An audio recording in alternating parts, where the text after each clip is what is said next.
Gawin natin sa Star Margarine yung ating hipon, guys.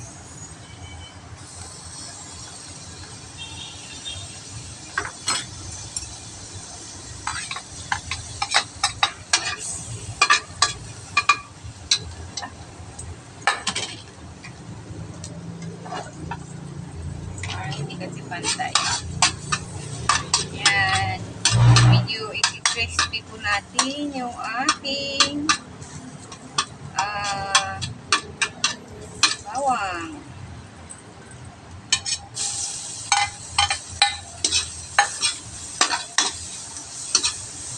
Sunod naman, nagisahin ay sibuyas.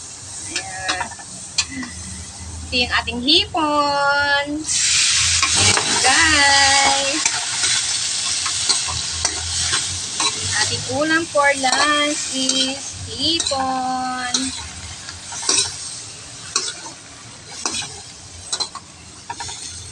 Ayan, maglagay tayo ng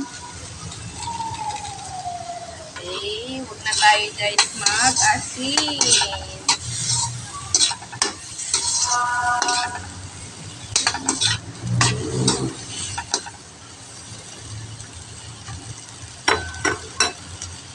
Lagyan natin ng oyster sauce. Oyster sauce.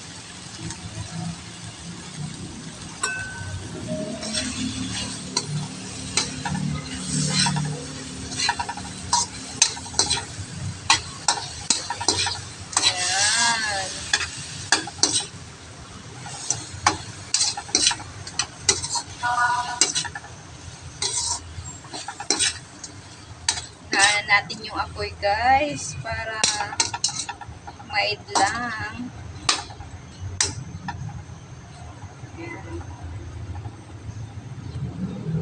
20 seconds guys.